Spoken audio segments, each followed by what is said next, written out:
So what does healthy porn recovery look like over the longer term?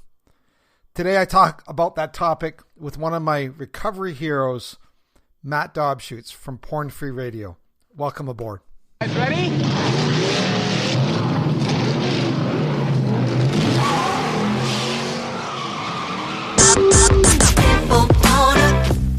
When it comes to porn, are you stuck, spinning out, or slipping backwards in your life?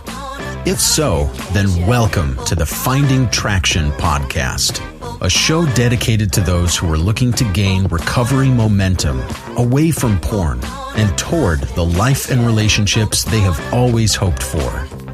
Now, here's your host, Vern Tompke.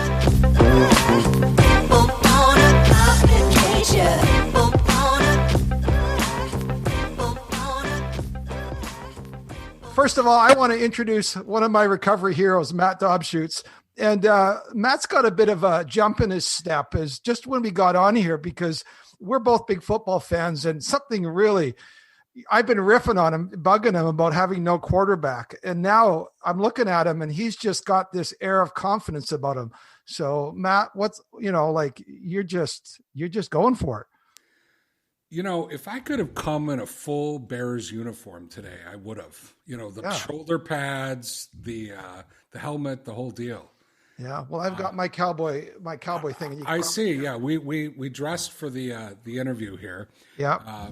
But yeah, I mean, I'm feeling excited about this year. You know, we got this great quarterback from Ohio State, Justin Fields, Georgia kid. Yeah. And, ran the fastest 40-yard dash of any quarterback ever. Wow. So, I mean, who knows what it's going to be like? I don't know. And we gave you Andy Dalton from the Cowboys, and I was telling you, he's not going to take you to the promised land. And, but here now you've got a new young stud, and it's like, hey, and we'll see. I don't know. Yeah. And I think I might have mentioned this last time I was on the show that, the Bears made the playoffs and the boys did not. Cowboys went home and you got really quiet. My email was like crickets for a couple months from old Vern. It did. I was going from there. Well, Matt, I want to say you are not, you're not my football mentor, but you have been a real recovery mentor. And I wanted to start with a hybrid recovery / football question just to kick it off. And because I need some help here, I want to know what you do, because I know you mentor a lot of guys and you work with a lot of guys. What do you do when somebody shows up and they actually say that they're a Packers fan? How do you deal with that as a coach? And, that must just be a real time of testing for you. So give me some ideas. Cause I have not yet been tested with an Eagles fan. So I need some help here. It really involves a lot of centered kind of core strength. You really have to know your identity as a coach. Yeah. And this, when you're working with people, your ultimate goal is to serve the client. And they've chosen to be Packer fans, or maybe they were born into it. I don't know. Yeah. And I just need to ask what would serve them. And so sometimes that means I have to kind of put, the Bears fandom on the side in order to help them.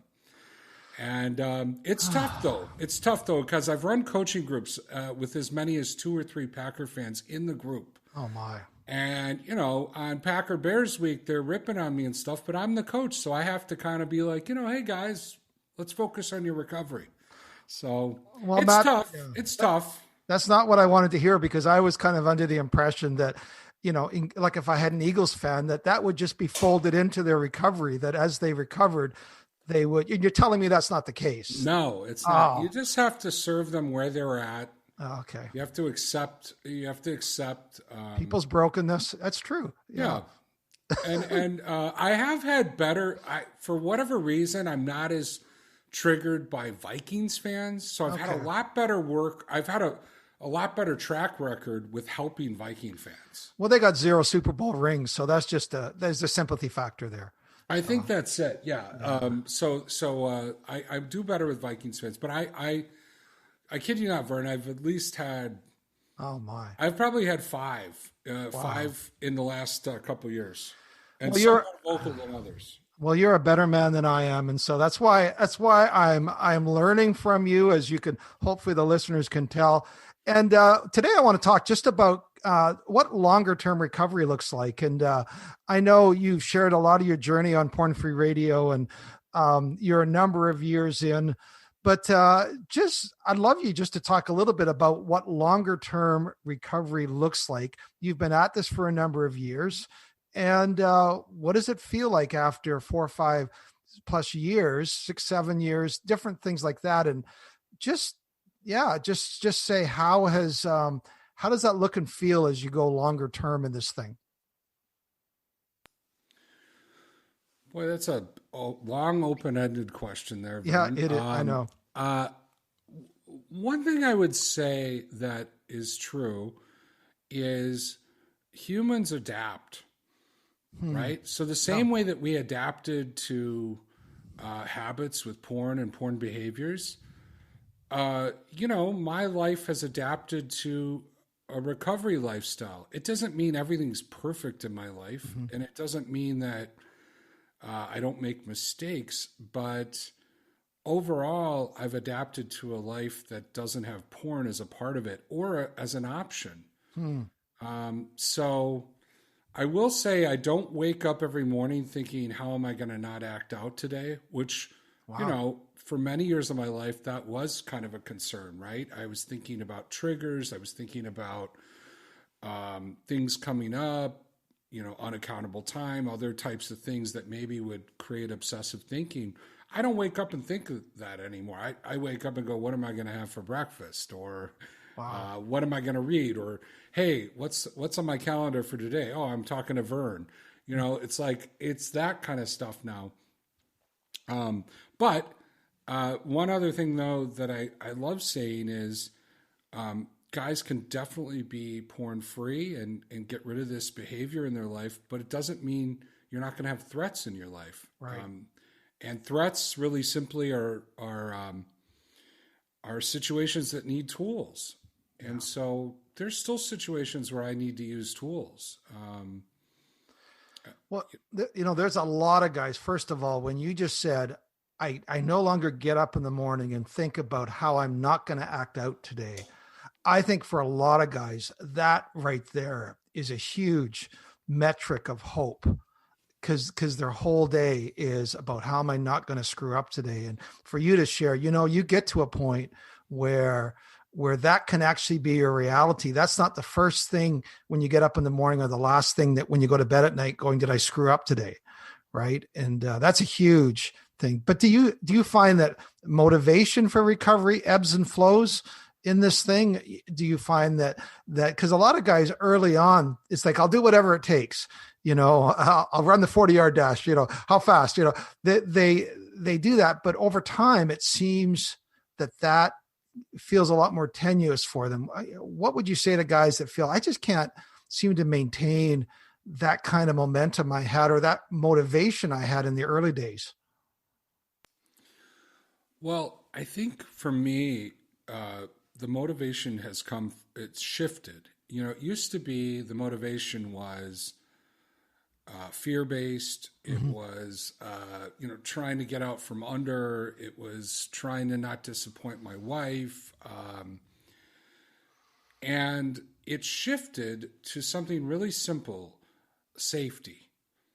I started associating freedom and even some of my discipline and the ways my environment is set up with freedom and safety. And so an example might be, we got a new cable box last year, I guess. Maybe it's 2 years ago now. This story is getting longer the more I tell it. But my wife and I, over the last dozen years, have gotten in the habit of password protecting devices. So, we might put the parent password on a cable device. That way, you can't watch any MA programming or R-rated programming. It's helpful for my kids. Yep. And guess what? It's helpful for me. Sure.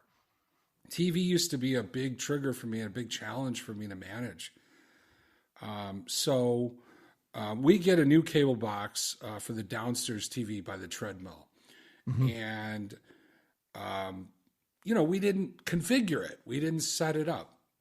And the interesting thing is, Vern, after years of not having this access, all of a sudden, every once in a while I'd have this gnawing thought, oh, that cable box is open downstairs. Yeah. Kind of that little tempting voice, just a little bit. But, I'm at a point in my recovery where I'm not running down the stairs, but it was just a little kind of unsafe thing. Yep. And I came downstairs one day and my wife was on the treadmill. She was watching TV and she goes, hey, did we configure this cable box? And I'm like, no, we didn't. Let's do it right now. Yeah. And I kid you not, we set that password and you ask my kids, I never even go down in the basement. It's where the Xbox is. I don't ever go down there. I probably didn't go down to the basement for another 6 months. As soon as that was sort of locked up, it left my memory. And the reason, and so the way I look at that now is when I'm in that safe zone and I create that safe environment for me, I don't have to think, and my mind doesn't go to these things. Right. That obsessive thinking is very, very quiet. I don't have any of those thoughts. And so that's kind of my goal in life, is to stay with a quiet mind, to stay in that safe zone. And Vern, let me give you an example. Yeah. That's a great example already, by the way. That super helpful. Yeah. And I'll give you an example. So that was like a preemptive safety thing, right? But let's say today, I didn't have coffee filters. So I had to go to the European market at the end of my street. Yep. Now, I live in a very cosmopolitan little city here with people from all around the world. And this market is owned by Greeks, and they hire the most beautiful Greek women to work at this place. Okay. And there's one particular woman who just always pops up from behind the avocados and at first I used to be like, oh my gosh, I have to really, bounce my eyes and, kind of navigate the aisles. But it got to be almost crazy to the point where I'd be going through the market with my head down, trying not to, look over the grapefruit, for I might see the Greek woman, the Greek goddess, that I'm attracted to. And it actually became a little bit of a growth opportunity for me. It's like, listen, this is a place we go all the time. Yep. So I have to learn how to navigate this. Guys have this at church. Yep. Guys have this maybe at the Starbucks, right? So bouncing my eyes, that wasn't working. Yep. That wasn't working. And there was nothing about her that was doing anything to me. This is just all internal. Yep. But what do I need to do to be safe at the grocery store?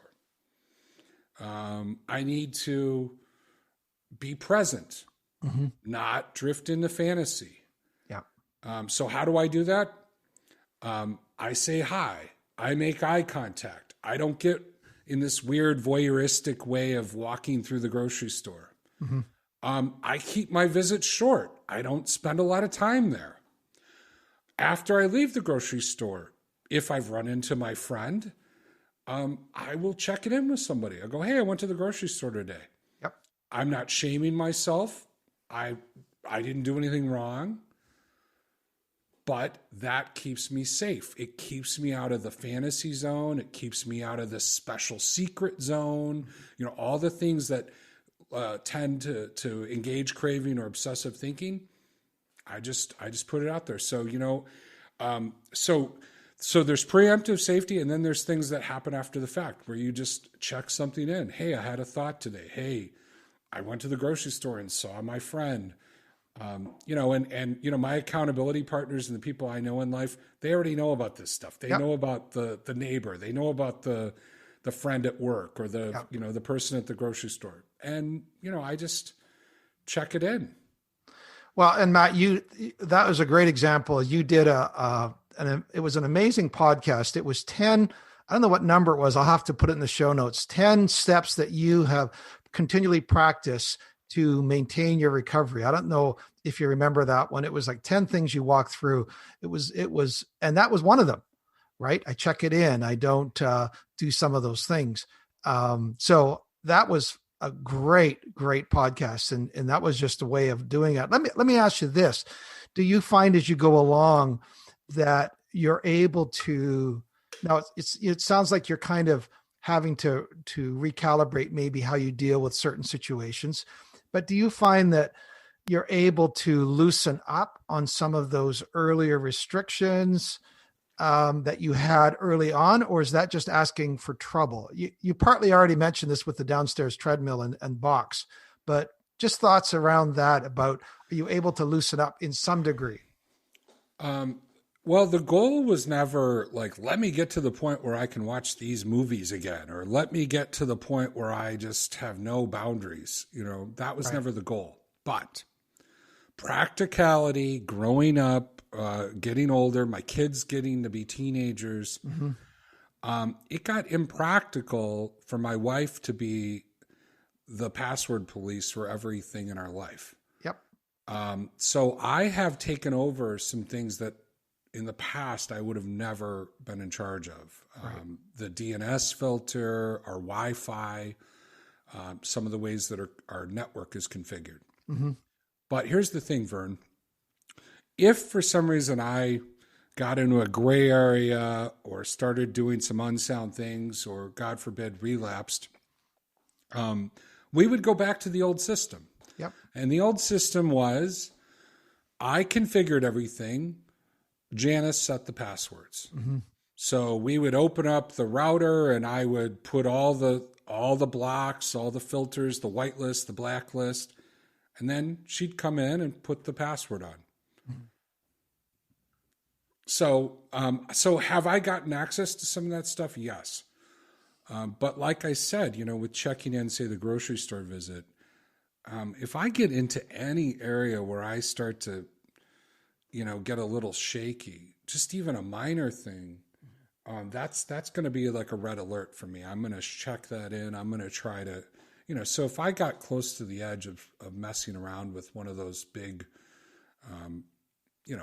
with an area like, websites or TV or that type of thing, I would check that in probably before it became anything.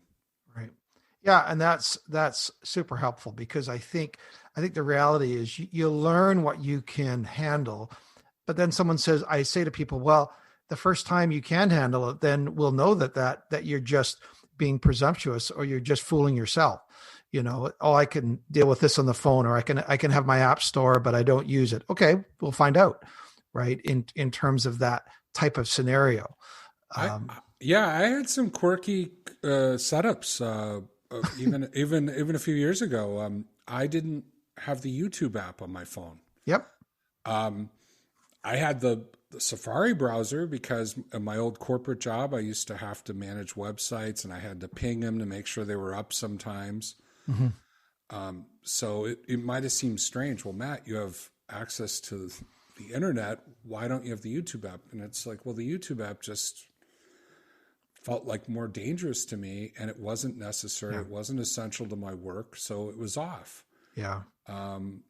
My wife, I'm trying to remember what other thing we had blocked. We had something else blocked, like installing apps. Mm-hmm. And so, there were a couple of, configurations like that I maintained for much longer than needed. Sure. I think I have the YouTube app now available on my phone. I don't use it very often.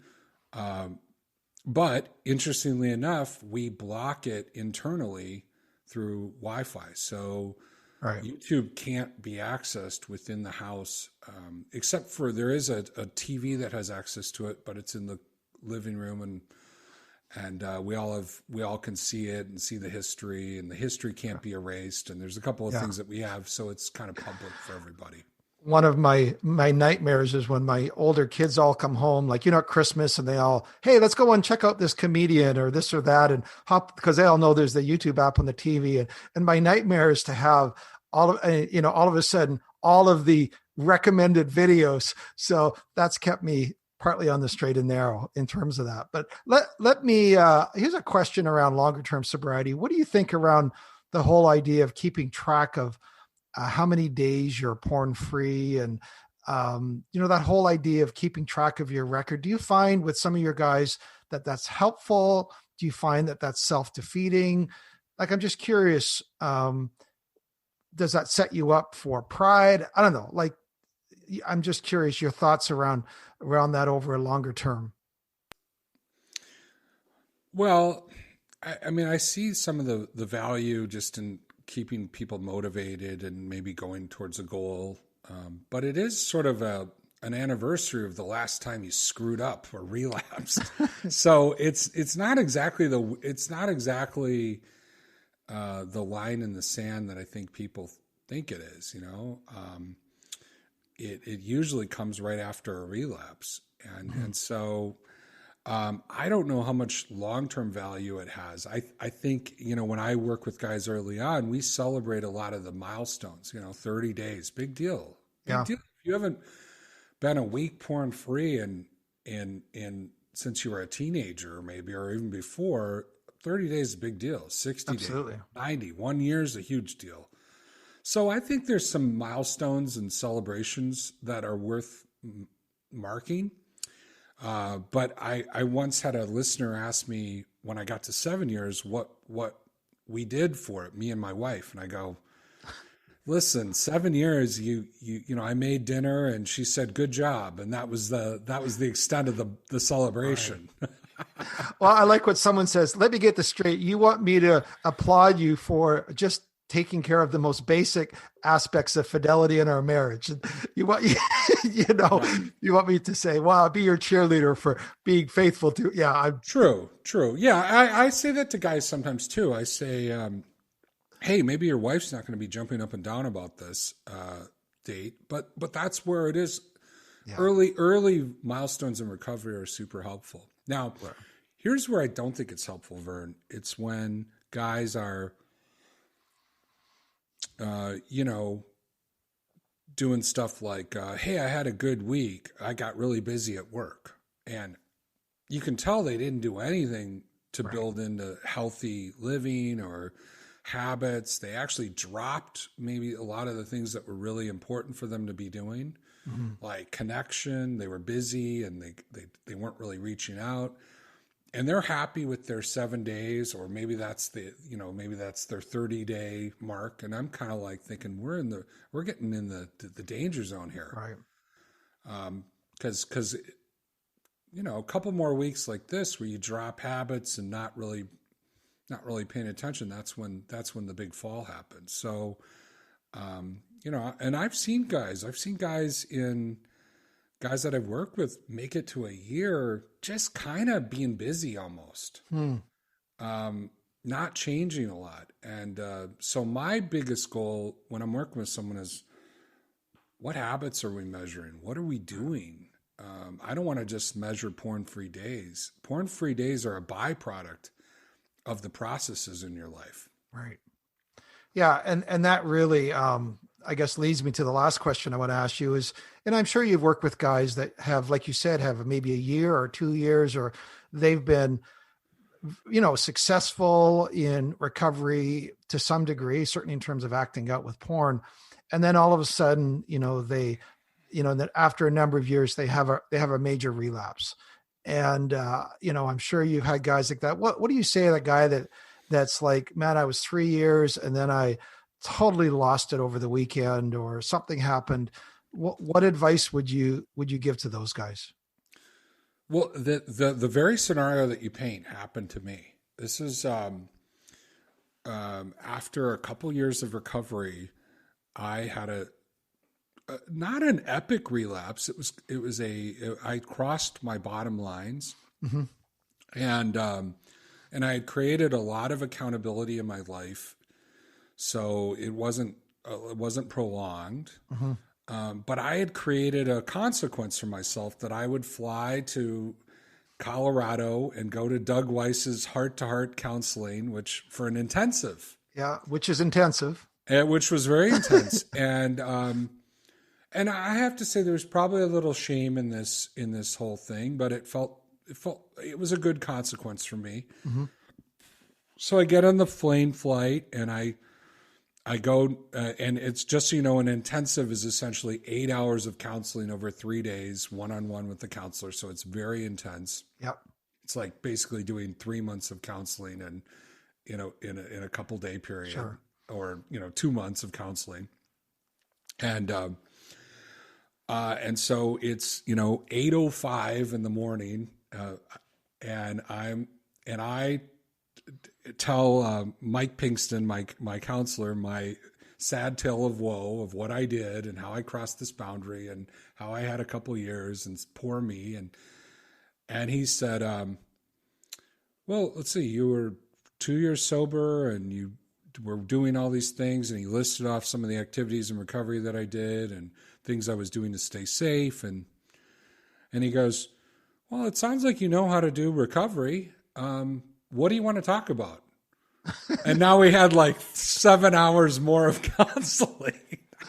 Oh my. And it was like, it was like a light bulb. Here I thought I had gone back to zero. I thought, oh, here it is.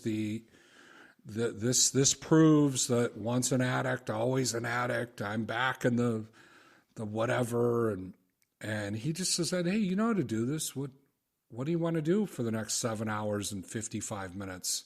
Right. And we talked about some childhood stuff, and we got deeper with some other things, and we had a great intensive. I really thought they'd bring the hammer down and say, well, you got to do all the basic stuff again.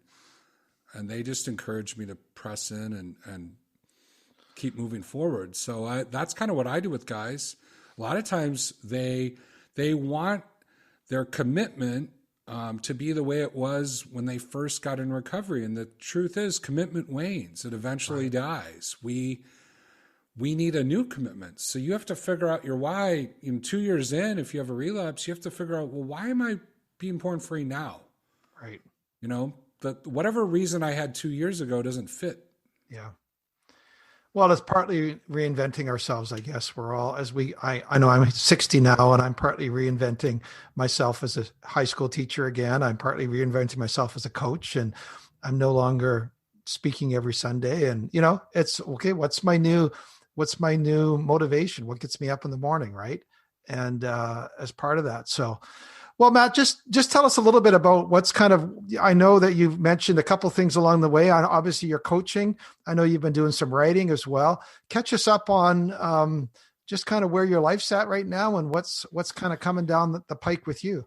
Well, the big news, for me is that I finished the first draft of my book in the fall, and it came back from the editor late December. I procrastinated for about 4 or 5 months on making changes. Okay. But I have finished the manuscript, and it is now in publishing. In the publishing world, it's in something called line edits, which means that it's getting edited line by someone. Wow. And but this basically is editing for tone and for kind of the final impact of the words and stuff. And so we're getting really close to what that final step would be proofreading, laying out, and the whole book launch. So book's going to come out probably late fall, maybe December, that type of time period. Wow. It's going to be called Porn Free with some really clever subtitle. I think, one of the ones I've been playing around with is Becoming the Type of Man Who Doesn't Look at Porn. Love it. Which was a listener coined that phrase. And yeah. I like that idea of, well, what kind of guy goes through life and doesn't look at porn, it's not a part of his life, kind of, who is that guy? What does he do? You know? Because for so long, my life was the guy who looked at porn. Right. So I don't know what that's going to look like, but I'm excited for the book to come out, just because it takes some of the ideas that we talk about on the podcast and puts it into a very portable format. You can hand it, a pastor can hand it to a guy, a buddy can hand it to a guy, a wife can pick it up and get some ideas from it. So there's a whole bunch of ideas that I think are going to be very portable in that book. Wow. Well, I know if any of the listeners have been, following your podcast, I know that has been a labor of love. And sometimes love wouldn't be the word. It's been 2 steps forward, 1 step back. And it's been a big part of your, goals in terms of that and your dreams. So that's exciting. And I just want to say on behalf of all the listeners, and Matt, you have played such a huge role in my life. And I know so many guys, they come on and they talk about your recent episode on Porn Free Radio. I just want to say thank you and God's blessing on you for your faithfulness in being the kind of man and becoming the kind of man that doesn't need to look at porn. So again, on behalf of all the listeners, please accept our thanks and well done in terms of this part of the journey. So it's been great having you on. Yeah, I appreciate you saying that. Cool. Well, thanks, guys. We'll see you next week as we get back into Finding Traction podcast, and we'll see everyone next week. God bless.